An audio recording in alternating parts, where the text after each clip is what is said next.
I am James Mureithi. I'm the regional manager for Control Union. I manage the East African region, the Eastern region.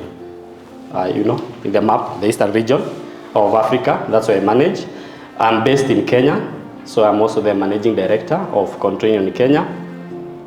I have several years experience in certification and managing certification bodies. I have been doing this for the last 12 years. And in these 12 years, I've also been an auditor. So I have experience in auditing and management of certification bodies, training of auditors.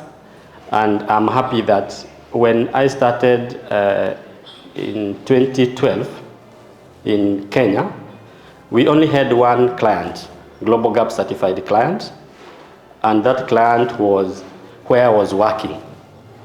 Because Control Union used to come from Israel, auditors, and audit me in Kenya. Then when I left that company, then I joined Control Union, so that was the only client we had. But today, we have more than 150 clients in projects that are certified in Kenya. I was expecting some clapping from you for that. Okay, thank you. And in Uganda, we have also I started auditing here in Uganda in the year 2014. To date, I still audit. We have been doing Global Gap and Organic, and I'm happy today that Mustafa is here from Taima. We have been talking on phone, on WhatsApp. We are meeting for the first time. Thank you for giving us business. And also, there's also another client, Agricado. I don't know if they are here or not. But we have so many projects that we have certified here for organic. Uganda is one of the leading countries or markets where we have many smallholder farmers certified for organic. For Global Gap, very few. And what I understand is that we have few certified Global Gap clients because of lack of maybe information, maybe, and that's why we are here, to create this awareness. Back to Control Union, it was mentioned by Samuel here from HortiFresh that we are a Dutch company. Control Union started in the year 1920 in Netherlands. And over the years, it has diversified into many countries and many programs. And now we are present, where we have offices in more than 80 countries, 80, in whichever country or region they operate in, including Somalia. In Somalia, they're doing a lot. I've been there to do audits, so I'm talking out of experience. So this is where the offices are. In the East Africa region, that's my region there. We have offices in those 5 countries: Ethiopia, Uganda, Rwanda, Tanzania, Kenya. However, we also conduct audits in Malawi, Zambia, Mozambique, and Burundi. But we don't have offices there, but we conduct audits there. Next slide. In Control Union, we are a one-stop shop. That when you come to Control Union, we not only offer you certification, we offer other services. We have pest control for those who are exporting products that need to be fumigated before they reach the market. There are some markets that require fumigation. For example, those who are doing pineapple, those who are exporting pineapple to Israel, you're supposed to fumigate your pineapples. We also do collateral services, but for this forum, I'm not going to deal a lot with collateral services, but I'll skip to this part of certification. So we also do certification and also do laboratory analysis. We have laboratories.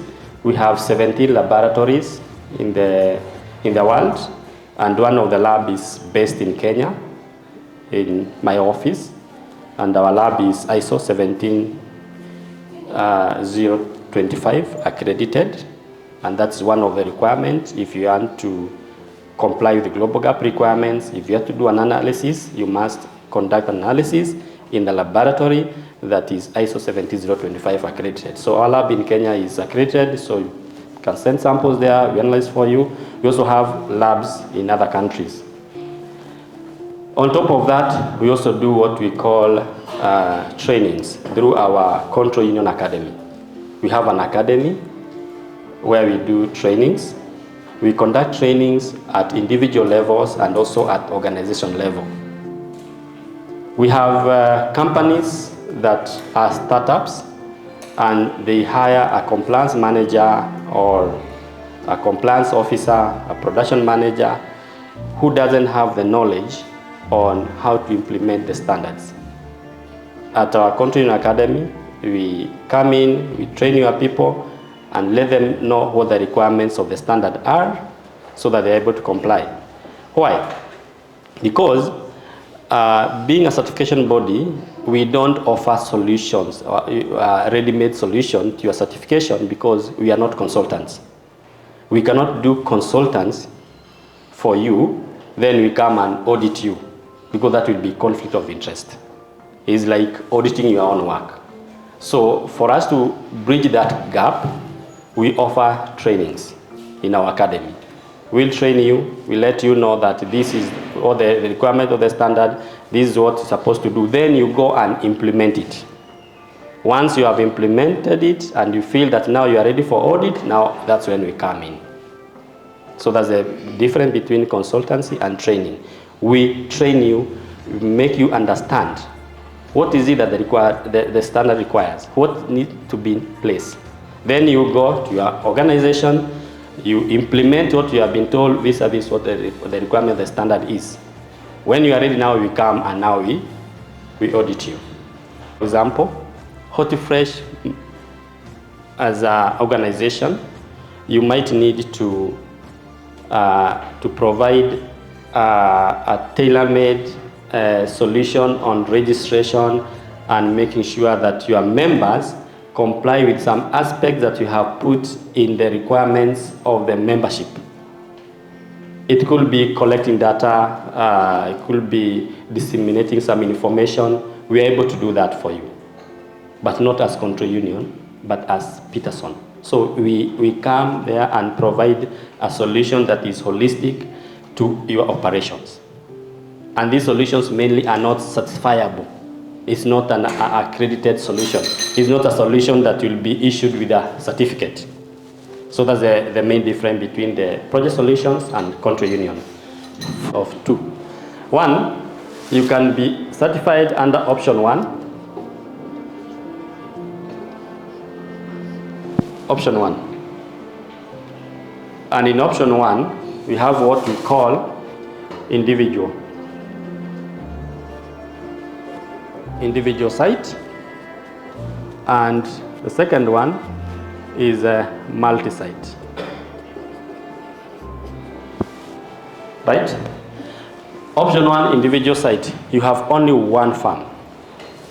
You have only one farm, or for example, 10 hectares. You can apply this. You'll get certificate.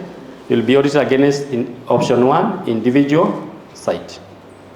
It can also happen that you have 2 sites. And when I say sites, I'm not saying 2 blocks. You have 2 sites that you own. One site is here in Kampala, and then the other site is in Gulu, for example. So you have 2 sites. One is in Gulu, and the other one is in Kitugum. This is 20 hectares. Here you are growing, for example, what do you want to grow here? Mango? Gulu doesn't grow mango, but it's okay, let's mango.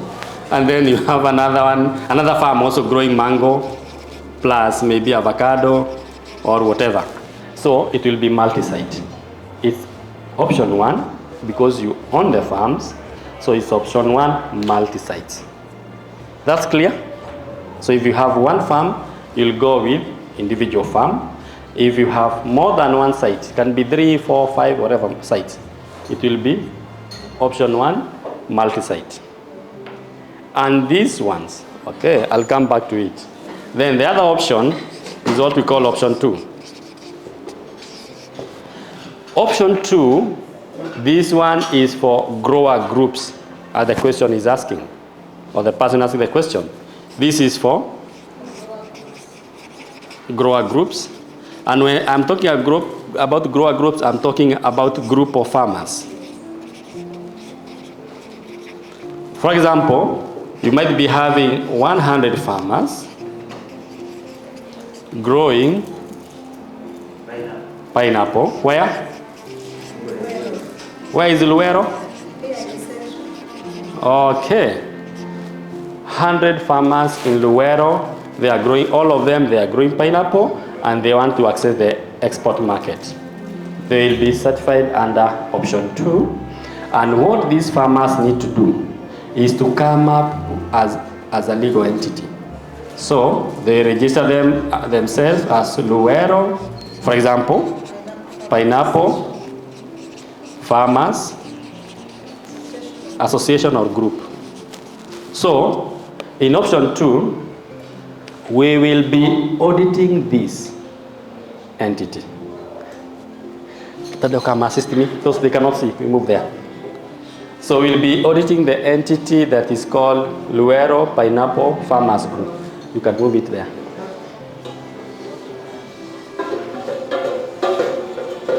Okay, this is a legal entity. And this is the one that will be certified. The certificate will belong to the legal entity on behalf of the farmers. So the legal entity will come with a structure on how to train the farmers, register them, and make sure they are producing according to the requirement. Therefore, they are supposed to come with what we call a quality management system. Okay? So for option 2, we usually audit quality management system and individual farmers. So we'll come to your office or the office of the legal entity. Then we'll go through the files. How many farmers do you have? 100. Do they have crop? Yes. What acre per person? How many workers are there? When they plant? How do you control pests as a group? Because they have to do something in a uniform manner. Then from there now you go to individual farm. We select square root of the number of farmers. Like this one, square root of 100 is 10. So we not go to 100 farmers. We'll go to the square root of the number of farmers, 10. So we randomly select 10, and now go to their farms, and also subject them to an audit like that of option 1. We'll go and check, how do you control erosion, how do you train your farmers, how do you do ABCD, all those. So that's how you certify or audit farmer groups, and this is how we certify option 1. If you have many farms and option 1, you can also have them treated through a QMS.